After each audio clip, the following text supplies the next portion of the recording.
Hello, and welcome to Revolutionary Ideas, the Marxist podcast from Socialist Alternative. The May 7th elections will be an earthquake for British politics. With Labour's deepening crisis, Reform knocking at the door, and the Greens on the rise, the two-party system is being completely upended. Socialist Alternative thinks these elections are an opportunity to build bold socialist campaigns. That's why our members across the country are running in these elections, offering a pro-working class alternative to the establishment parties. In this episode, we're going to be speaking with two of those candidates. Mike Forster is an anti-cuts campaigner and Socialist Alternative member in Huddersfield, who is running as part of the People's Alliance for Change and Equality in Kirklees, and he's running in the Ashbrow ward. Secondly, Rosoman is a Socialist Alternative activist in Waltham Forest, who is running as part of the Waltham Forest Independent Socialists. Before I pass things over to Claire, I also just want to give a quick shout out to our new pamphlet, which commemorates 100 years since the 1926 General Strike. This pamphlet, Marxism and the General Strike, uncovers the real lessons of those events and other working class struggles through history, drawing out lessons for socialists and trade unionists today. If you want to get your copy, please do. Go to socialistalternative.info/shop. With that out the way, over to Claire. Well, hi everyone, I'm Claire. I'm a member of Socialist Alternative, and I'm also someone who's been an activist in your party since it was set up. So I'll ask both of you to introduce yourselves, maybe tell us a little bit about how your local elections campaigns are going. Yes, well, I'm the PACE candidate in Kirklees. PACE is also supporting other independent candidates who are standing in the election across the borough.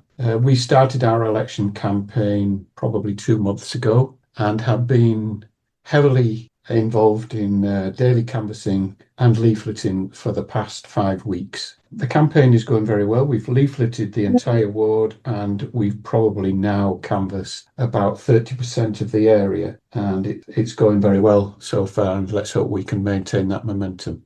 Brilliant. Thanks, Mike. Connor? As you said, I'm standing with Waltham Forest Independent Socialists in Cathall ward, which is one of the poorest wards in Waltham Forest. I'm one of two candidates, myself and another long-standing campaigner called Susan Caton. And the campaign so far has been going really well. We are endorsed by the Waltham Forest Community Coalition, which includes like London Renters Union, Unite Community, Anti-Raids Network, Palestine Solidarity, groups like that. And we've had like a really exciting campaign, I would say, so far. There's been mega canvasses organised. At the last one, we had more than 30 people turn out.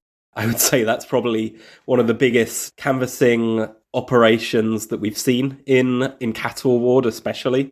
But yeah, it's going very, very well. And so far, really, the response on the doors has been great as well. A lot of people are saying like, well, we used to support the Labour Party, we used to vote for Labour, but we don't think we could do that again this time. And so there's been a lot of openness to what we're standing for, which is councillors that will actually stand against cuts, against war and genocide, for rent control, against racism, all things that Labour's completely broken all its promises on. So maybe to kick things off, I wanted to ask about the big picture. I think that this set of local elections is likely to be extremely consequential in British politics. I think it could be the last straw for Keir Starmer. Just as we're speaking, he's being grilled in Parliament over his role in the Peter Mandelson affair. But I think it's also likely to see a further rise in reforms votes and a big surge in support for the Greens. What do we as socialists say about these elections? And of course, it's part of this wider context of crisis for the government and an international picture of war, chaos, rising prices, cost of living, nightmare for millions of working class people. What do we say about that big picture? The election has been very interesting because it tends to confirm the analysis that Socialist Alternative has been developing even before the general election. But even we have been taken by surprise, really, by the dramatic decline in support for the Labour Party and for Keir Starmer. It's forecast that they're going to lose over 2,000 council seats. And we have to pinch ourselves to recall that Labour has not been in power for 2 years yet. And yet Starmer's decline is so dramatic that he is now the most unpopular Prime Minister in British history. And that is being reflected in the conversations we're having on the doorsteps, where people check with us before they will speak to us that we're not from the Labour Party. And the disgust, hatred that people feel towards Labour for betraying the trust that some people put in them, promising change, and yet the first groups of people that they publicly attack in terms of proposed legislation were the elderly, were the disabled, were young people and so on. And that has left a long stain on the record of the Labour government that is not being undone by the 16 U-turns that Starmer has already performed. A lot of people, until we've met them, were thinking of not voting. Those that are voting are in a dilemma about who to support. And obviously, because we're standing, we're able to offer a socialist alternative. However, we're not standing in every council seat. And some voters are turning towards Reform because they see them as a radical alternative. And others are looking towards the Greens. Clearly, Reform is a massive threat to the unity and solidarity of the working class. Those who are voting Green are doing so from a different perspective, that they're completely disillusioned with Labour and want to do one of two things. One, they expect by voting Green, as happened in the recent by-election, that they can knock out Reform. And two, they're attracted by what they perceive as radical left programme, which is appealing to a large constituency of voters. Now, whilst the Greens may be able to temporarily boost their support because of the election of Zach Polanski as their leader, when tested in office, we have found that the Greens are very often left found wanting, and certainly in power have imposed cuts and have even gone against their environmental pledges, for example, in Germany and Ireland. And in Scotland, they went into a coalition with the SNP, which led to huge problems for the Greens when they were imposing cuts and austerity.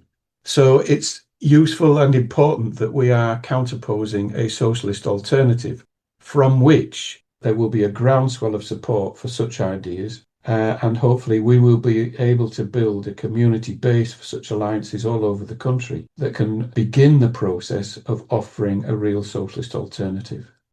I think what Mike said there about the Greens is really important. Obviously, they're offering a lot of policies that socialists in general would support, fighting the cost of living crisis and so on. And, you know, the enthusiasm that that's generated is also, like, in many ways, it's a positive thing, right? It really shows that there is popularity for those sorts of policies. It's, you know, the same popularity and the same sorts of people that I think were very excited when your party was set up, for instance.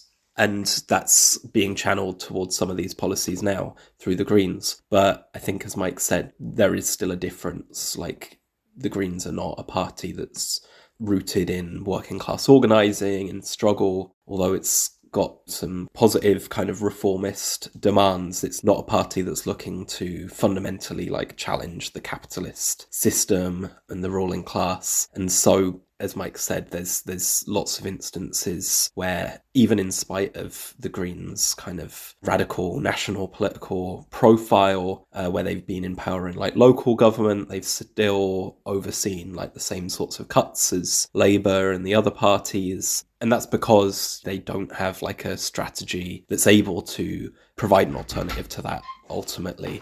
But yeah, I mean, in the kind of context of the government crisis that we're seeing, clearly the race is on for building an alternative to Labour, to Starmer, but also to the far right. And I think that that's a big thing that we're seeing at the moment. Yeah, definitely. I think especially on the back of that really large demonstration that there was, which we were all part of, against the far right, there's a feeling that we need to also translate that into building a challenge to them electorally, which is based on offering a genuine alternative, a socialist alternative, a positive alternative for people to vote for, rather than simply saying vote for anyone except Reform. So I think that's a good place to start, really. Obviously, many people had hoped that your party was going to be that alternative. And of course, we've been involved in your party. All of us, I think, are members of it and have been from the moment it was launched. And I think we were hoping, along with many other people, that your party itself would be standing a wide slate of candidates in these elections, which look like that alternative, which could offer that on a national basis to millions of working class people and give them the opportunity to vote for a socialist party and to vote for something better. Unfortunately, that is not happening, and neither of you are standing under your party name, although I know, Mike, that you do have the endorsement of your party formally. But perhaps you could explain a little bit about what's happened there, what's happened with your party. Why is it not your party which is fielding long lists of candidates? Why are people having to stand under different names and so on? The decline of your party over the past few months has been tragic. A lot can be said about that decline, and there isn't the time in this podcast to go through all the detail, but the public spats between Zara Sultana and Jeremy Corbyn did not help their cause. And in reality, at the heart of those disagreements lies also a disagreement about the direction that your party should take, whether it should develop a mass socialist working class party with branches at their core that are democratically run by the activists, or on the other hand, a party that is led from the top, that puts out occasional statements and stands candidates now and again in the elections. Unfortunately, the latter model, which is the one that is supported by Jeremy Corbyn and his supporters, is the one that has been adopted by the recently elected Central Executive Committee of your party, where they achieved a majority. That committee has endorsed the idea that all that your party should do is stand independent candidates rather than stand in their own name. And there are very, very few people standing under the name of your party, and a smattering of independents who are standing around the country with the backing of your party. And that is a huge opportunity that has been missed in these elections. We believe that your party should have stood widely to offer a real alternative. For example, in opinion polls that came out at the initial launch of your party back in the heady days of the summer of last year, then they registered at 18% in the opinion polls. And that huge potential has been squandered by the leadership of your party, where in some opinion polls it doesn't even register. So those of us who have been wanting to stand in local elections have launched our campaigns many months ago, which is what you need to do if you're going to establish a presence in the area where you're standing. And it is only very recently, 3 weeks before the close of nominations as candidates, that your party asked if any candidates wanted to be endorsed by your party. Way too late to put out election material in the name of your party, and also way too late to use your party logo in our election material. So that has been a wasted opportunity, and it, of course, what it has done is conceded ground to the Greens, who were standing widely across the country and will harvest support in the elections that will propel them into a national political force in this country at the expense of your party. And whilst we welcome that as an antidote to reform, we do not see the Green Party as a working class socialist alternative that was the potential of your party. I suppose the sort of small positive is that people in different areas have been able to organise themselves and to make these stands despite all of these problems at the top of your party. I don't know if, Connie, you want to add on that. Yeah, well, I think, as you said there, people have gotten on and organised, and that's been really the work of the proto branches that were set up of like your party supporters all around Britain over the last year. And that's the case here in Waltham Forest. Our campaign has been launched more or less by the proto branches in the area. At our launch meeting, we were able to get 60 plus people along to our launch meeting. Zara Sultana spoke via Zoom and endorsed our campaign. But your party as a national party has not responded to any of our requests for support or endorsement. And I think, like Mike was saying, that does reflect the sort of approach that's now being taken, not one that's about a perspective of building a genuine, like, mass membership-led socialist party, but one that's able to kind of lend its name to certain quote-unquote community independence and so on a much more unclear and selective basis, which is not what we need in the situation right now. And they have ceded that ground in many ways to the Greens, which is a huge shame. Your party does have a candidate, by the way, in our area, someone who's not been involved at all in that proto-branch, not been organising with us to bring people out to demonstrations for Palestine or for the Together demonstration, for instance, against racism, which we did a lot of work around in the local area. But I think actually, in some ways, us standing as Waltham Forest Independent Socialists has its positives as well, because I think a lot of people have seen the kind of disasters around your party over the last few months, and we aren't as clearly connected to that. We're able to rest on the strengths of what we've been able to do organising in the local area.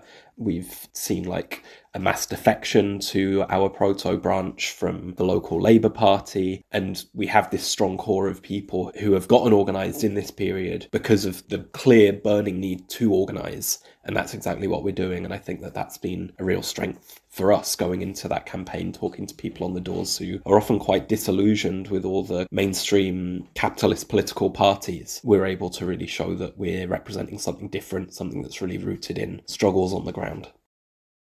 So, of course, the hammer of austerity has fallen particularly hard in local government. And meanwhile, issues like housing, like the cost of living crisis, are not being addressed at all by councils of all colours, run by the Tories, run by Reform, run by Labour, even run by the Greens, as we've mentioned a couple of times. So I wonder what we're saying about how councillors, even individual councillors, could play a role in trying to resist cuts, to offer something different, to show what's needed to fight for working class people's living standards. I don't know if either of you want to kick off on that and explain a little bit about what our campaigns are putting forward as a strategy. Our alliance was set up on the back of vibrant local campaigns resisting the cuts and closures that the Labour Council has been imposing. They've tried to close sports centres, the dementia care homes. They're building new houses on land that is contaminated with asbestos. And of course, where supporters of the Palestine cause have gone to the council, sometimes just asking for simple motions of divestment, Labour has refused to support them. And of course, has been carrying on with a programme of cuts, closures and privatisation. So the first port of call for any elected socialist councillor has to be to say we will not support any cuts, any closures, any privatisation, and neither will we be raising the council tax that is penalising people's pockets and having a huge impact on living standards. That should be the first port of call for a council. But clearly there are other measures that we will be advocating that no doubt Conor will talk about in relation to housing that I won't go into in any detail. But also they have to extend support to those areas of huge deprivation that need resources putting into them that can begin to reverse the decline, especially, I'd have to say, youth services as well as housing, which have been a big issue for us on the doorstep. Since you mentioned housing, I will say a little bit about that, because I think that right now you really do see councils, especially here in London, where there is a really sharp housing crisis, where, many people pay more than half their income on rent, where, many people are in like housing poverty. But you see a lot of councils saying, oh, well, we're building affordable housing. And that's definitely the case where I'm standing. For example, you see Waltham Forest Council making these claims about being one of the biggest builders of quote unquote affordable housing. But this isn't like genuinely affordable housing. Affordable housing is defined as rent that's 80% of the market rate. But the market rate is already astronomical. So 80% doesn't actually make it affordable, especially for the poorest, right? Same with council housing as well. Like, there is a certain amount of council housing, although waiting lists years long in many cases, and the rents are being put up with councils being like increasingly strapped for cash, which, by the way, we've got a cost of living crisis brewing again, as if the last one ever ended, really. But with inflation rising again, food and fuel costs going back up, I think we're going to see more and more strain on councils. And, you know, you'll see a lot of parties saying, well, we don't like cuts, but we have to make them. And ultimately, it's an approach that's kind of about, what's your priority? Are you going to prioritise defending the conditions of working class people, or essentially defending the interests of the system, right? And there's a long tradition in the left, in the socialist movement, especially in Britain, of this idea that it's better to break the law than break the poor as well. That councillors have a duty to stand up for working class people, and our priority is building that struggle, not working out how we can accommodate the cuts. I think that that's an incredibly important principle for us to stand on today as well. So moving on a little bit from the specific campaigning demands that we're raising, I wanted to ask about how Socialist Alternative see our role participating in these elections, specifically as an organisation which is revolutionary in its character. We see ourselves as revolutionary socialists. We want to completely transform society along socialist lines. So why are we participating in elections like these? What is our aim? Are we just trying to win the seats? Is that our main focus? Are there other objectives that we have standing in the elections in terms of building the working class movement and helping to develop local networks and so on? Connor, do you maybe want to kick off on that? Yeah, well, I mean, we're standing in these elections and we think that fighting for any reforms that will benefit the working class is ultimately a good thing. But also, it's about, how do we fight for those things? How do we win them? And the approach that a lot of councillors in the kind of establishment parties will take is that they'll like play the political game. They'll do all the backroom talks and deals and these sorts of things. And that's not the way that we see these elections at all. The elections themselves are only one day. Having someone in a town hall is a good start, but it's not going to solve the housing crisis. It's not going to end the cost of living crisis. It's not going to help you confront this world of imperialism and war and climate crisis, these huge things. If we could solve those from a council seat, then life would be very easy indeed, wouldn't it? But the point that we're making in standing in these elections is that we're using these elections as a chance to organise, to raise the profile of socialist ideas and what sorts of things are possible to fight for, and to organise people around fighting for those things. And that's not something that stops on the 7th of May when the ballots close. That is something that needs to continue. It's something that starts right now as well.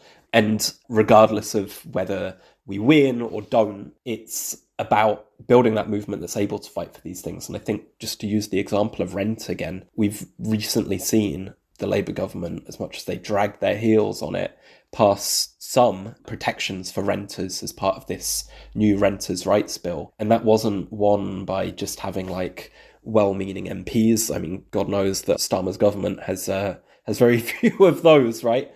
But it was from renters on the ground organising and fighting for these things, and years of sustained organising to end no-fault evictions, for example, that got that banned. And that's exactly the lesson that I think that we need to take into these council elections, using these elections as a chance to build a movement, because as revolutionaries, we know that the real power in society is not in the council chamber, it's on the streets outside it, and the sorts of decisions that might get taken are always a reflection of the balance of class forces in society.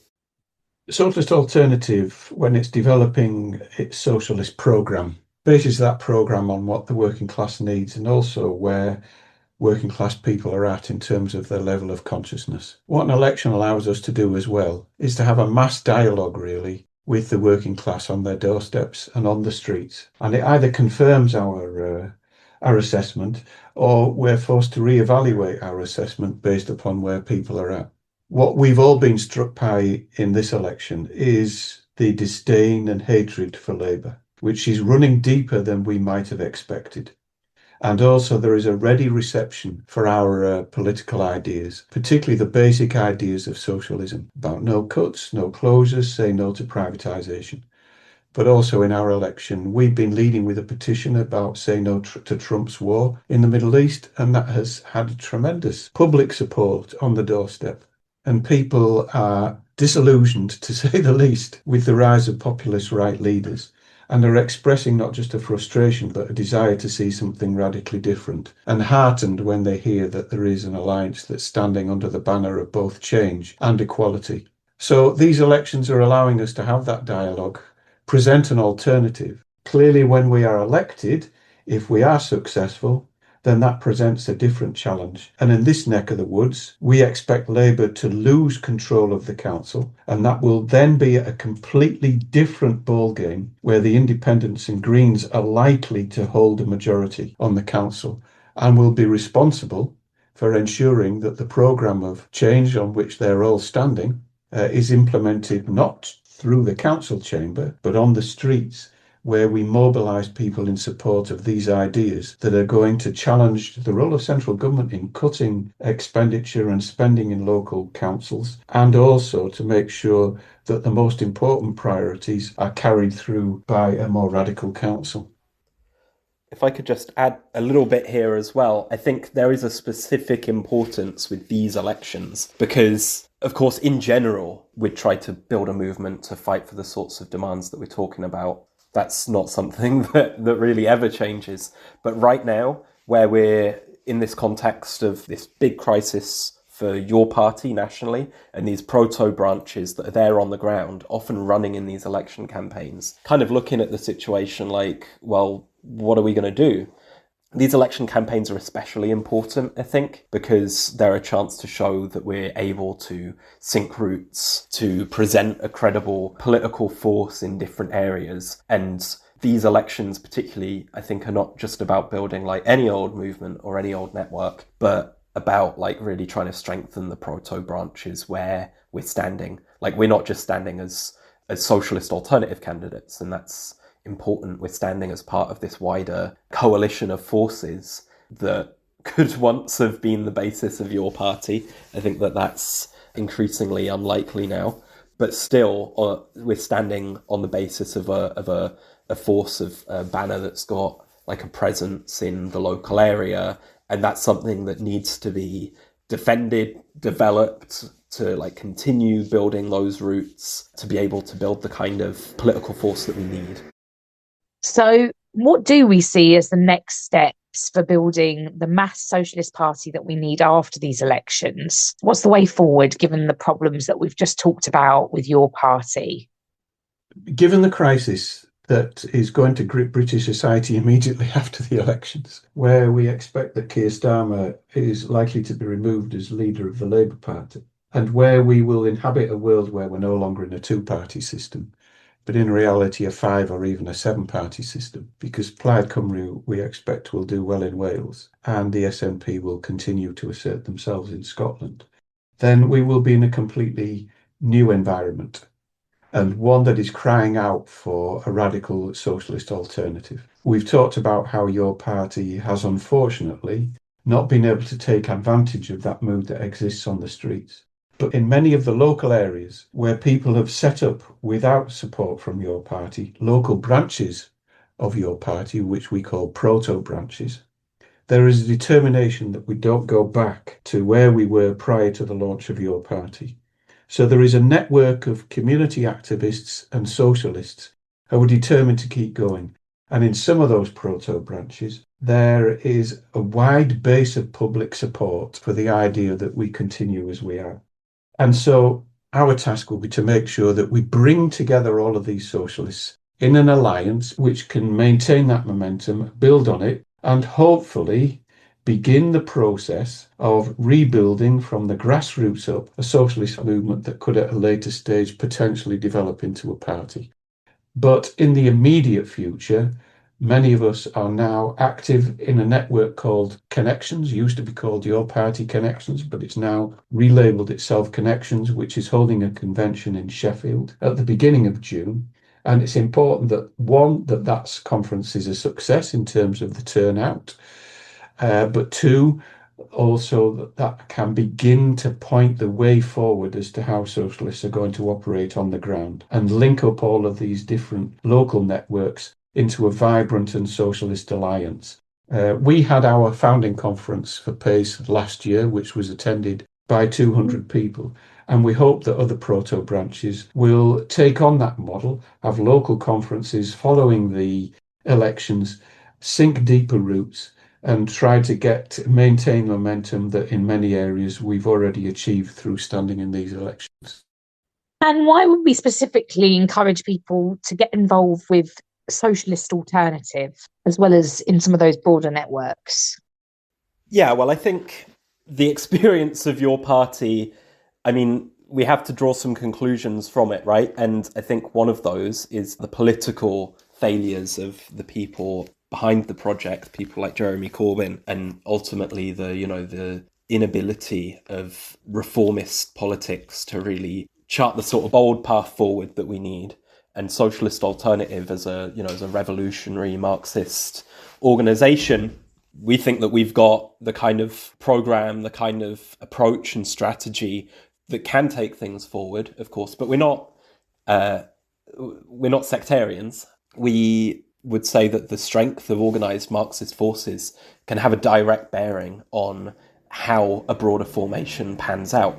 Imagine if, rather than the relatively small force that we are, Socialist Alternative was able to play a much more direct role in the process of building your party. I think that a lot of the prevarication, a lot of the refusals, the foot dragging that you saw from Corbyn's camp to launch this party as a mass member-led party with bold socialist politics, I think it's clear that those sorts of roadblocks would have been much different if the forces of Marxism were in a stronger position to make a stamp on events, and that's what we need to build. And I think that the experience, we've been through many waves of struggle, and struggle always goes through waves. It goes through upsurges, it faces periods of setbacks, of defeats, and so on, and those prepare us all for the next wave of struggle. But the way to be the most prepared from one experience to the next, we've seen the original Corbyn movement through to